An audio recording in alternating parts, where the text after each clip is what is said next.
Welcome back to the channel, or welcome to the channel. My name is Ben, and today we're going to be looking at the Aqara Smart Video Doorbell G4. This came onto my radar a little while ago. It must have been after CES where it was announced, as it was a native HomeKit doorbell that was going to be offered at a reasonable price. First of all, let's talk through some of the features of the doorbell. I'm not going to go into massive detail here, just give you a quick overview. It's got a 162 degrees wide angle lens at 1080p resolution. It's HomeKit, Google, ALEXA and IFTTT supported.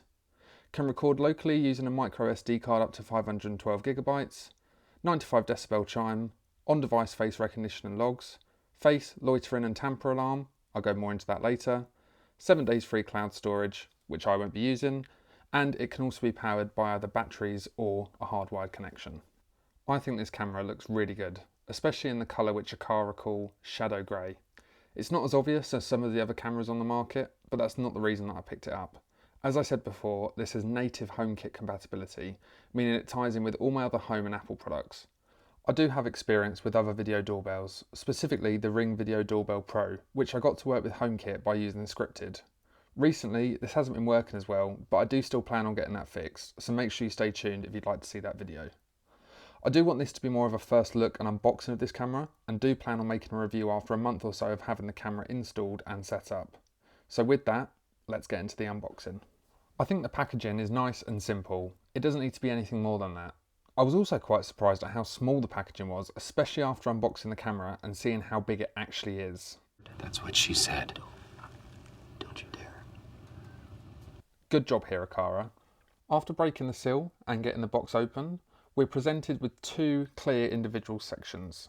One of them contains the camera and the other one contains all of the other components that we're going to need to get this installed and set up.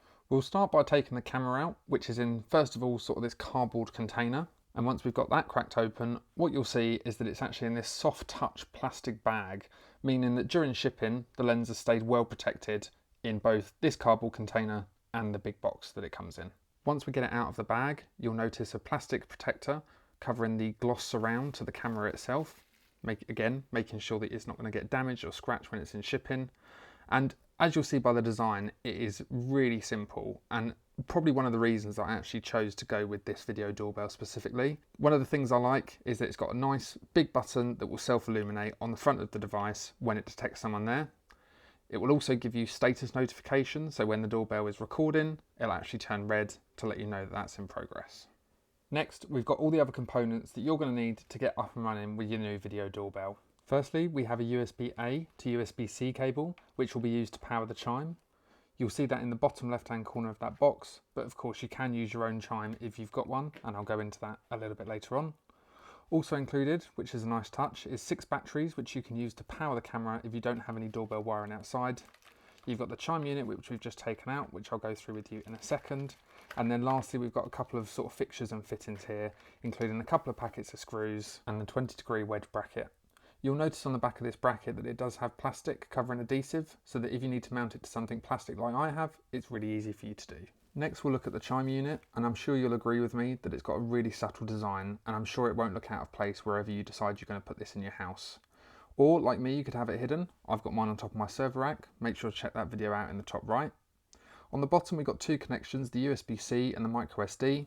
USB-C is used for power, and the micro SD is used for your local storage, and that will take up to a 512 gigabyte SD card. You'll also notice on the back it's got the plastic wrap-in for the adhesive, meaning if you want to stick this on the wall somewhere, you're ready to go. Heading back, we'll take a closer look at the doorbell. Now, as you'll see, on the right-hand side of the device, we've got a captive screw, which keeps the camera secured to the back plate, making sure that no one can, take it and run away, because I know there was a time when sort of Ring doorbells were being stolen quite a lot. Don't think it happens as much anymore because they're much more common, but at least you've got the peace of mind that this one is secured and someone would have to come along with a screwdriver. The other nice thing is that this actually has built-in tamper protection. So whilst it's on and connected, if someone was to come along and take it off, it would sound an alarm and give them some sort of incentive to place it back on the mount and leave it exactly where they found it. So by using the included screwdriver, I've been able to loosen that screw and then take off the back plate, which has revealed the battery compartment, which also houses the 2 contacts should you want to hardwire it in, and it's also got a reset button if you need to go ahead and get the device reset. Now, as I've said, I'm actually going to be mounting this directly to my front door, so I've got no chance of using hard wiring. We're going to have to use the batteries. So let's get the batteries put in, get the device powered on, and see if we can go ahead and get it set up. Now we've put the batteries in and the device is powered up, we can see on the front that we've got a blue flashing ring telling us that it's ready to go ahead and get paired and set up.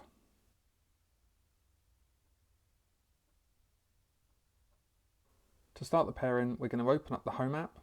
We're going to click the plus in the top right hand corner, followed by Add Accessory. On the bottom of the doorbell is the HomeKit QR code, so you want to go ahead and scan that. And what you'll notice at the moment is I don't actually have the chime set up. The reason for that is I've already got a couple of HomePods that I wanted to use as the chime, and so didn't see the need to actually have the chime unit active as well. However, what you'll notice is that we just constantly get this connecting message and it doesn't actually complete the pair into the Home app. I do try this a couple of times just to make sure that it's not a one-off, and unfortunately, no matter how many times I try, we get the same exact issue. Let's plug the chime unit in, and the first thing we'll notice is that we get the flashing LED light to tell us that there's some activity. And what this is trying to do at this point is to try and connect to the actual doorbell itself, because they do run on their own network. Once that starts to flash, we know it's ready to pair, so all we need to do is in the Home app, go ahead and add an accessory again, and you can either scan the QR code on the bottom of the doorbell or on the chime. They are exactly the same and they both will work for you. Once we do that, we'll see that now it does actually progress through the setup screens and it will give us a couple of different options. Firstly, it's going to ask us to set a location for the doorbell. I went ahead and set mine as entrance because that's where it's going to be, and then hit continue. The next thing it's going to ask us to do is to name the doorbell. Now, of course, you can set this. I suppose it matters maybe more if you've got multiple, but I'm going to leave mine as Aqara Smart Doorbell G4. Next, we need to set when we would like the camera to record. Now, personally, I want mine to stream and allow recording both when I'm home and not at home. And what it will do is, as you can see at the bottom of the screen, it will use one of your devices, in this case my iPhone, to determine if I'm home, if I chose some different options there for when it would stream and record. We've also got some options for facial recognition, so both for it to sort of record pictures and you can go through and tag who those people are, or for it to access your photo library and determine that.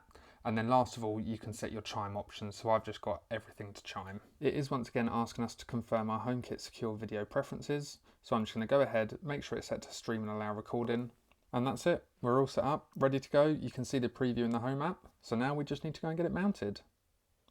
So that was my unboxing, first look and setup of the Aqara Smart Video Doorbell G4. I really do hope that you enjoyed watching this video, and of course I do plan on making at least one more video about this doorbell, which will be a review after about a month of using it.